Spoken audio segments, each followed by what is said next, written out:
Mr. President, later today, the Senate will proceed to a vote on whether to move to the Born Alive Abortion Survivors Protection Act. It's a simple bill, Mr. President. It simply states that a baby born alive after an attempted abortion must be given the same protection and medical care that any other newborn baby would be given. That's it. A baby born alive after an attempted abortion must be given the same protection and medical care that any other newborn baby would be given. Mr. President, this shouldn't be a controversial bill. We should all be able to agree that a baby born alive after an attempted abortion must be protected. And yet I fully expect that later today, my Democrat colleagues will vote no on this legislation. They will vote against protection for a living, breathing, newborn baby simply because that child has been born alive after an attempted abortion. Now, why are they going to vote like that, Mr. President? After all, I think most Democrats would still claim to oppose infanticide, even if the moral line at times appears to be slipping. And yet Democrats are going to vote against legislation to provide appropriate medical care to living, breathing, newborn children. I'm sure they'll offer some vague justifications for their opposition, like keeping the decision between a woman and her doctor, even when the decision we're talking about is denying a child appropriate medical care. But, Mr. President, I think it's safe to say that what it all boils down to is this.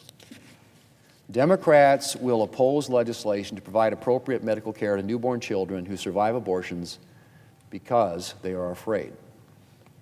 They're afraid if they recognize the humanity of a living, breathing, born baby in an abortion clinic, they might end up pointing to the humanity of the unborn baby in the abortion clinic. That's what this boils down to.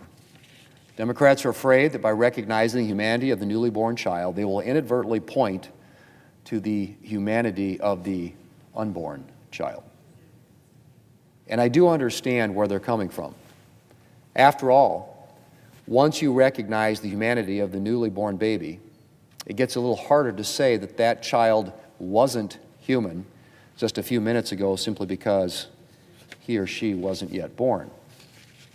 And so because there's nothing more important to Democrats than abortion, they will vote against legislation to provide appropriate medical care to babies born alive in an abortion clinic, just in case such a law ends up jeopardizing their cherished, quote, right to an abortion. And I think this should make Democrats, frankly, Mr. President, should make all of us think. When the supposed right to kill unborn babies starts motivating you to vote against protections for born babies, perhaps you should start questioning the whole abortion project. Because if there's one thing that controversy over this bill demonstrates, it is this. Once you start denying the humanity of some groups of human beings, once you start saying that some human beings' lives aren't worth as much as other human beings' lives, you jeopardize respect for all human lives. And so we now find ourselves at a point where nearly 50% of the United States Senate is unable to clearly state the humanity and value of the born child. Where nearly 50% of the United States Senate is going to vote against protection not just for unborn children, but for born babies as well. I got to say, Mr. President, this is a disturbing place that we've gotten to. And I sincerely hope, it will lead us to reflect on what a lack of respect for unborn children's lives has cost us. Mr. President, we are better than this. We hold these truths to be self-evident, that all men are created equal, that they're endowed by their Creator with certain unalienable rights, that among these are life, liberty, and the pursuit of happiness.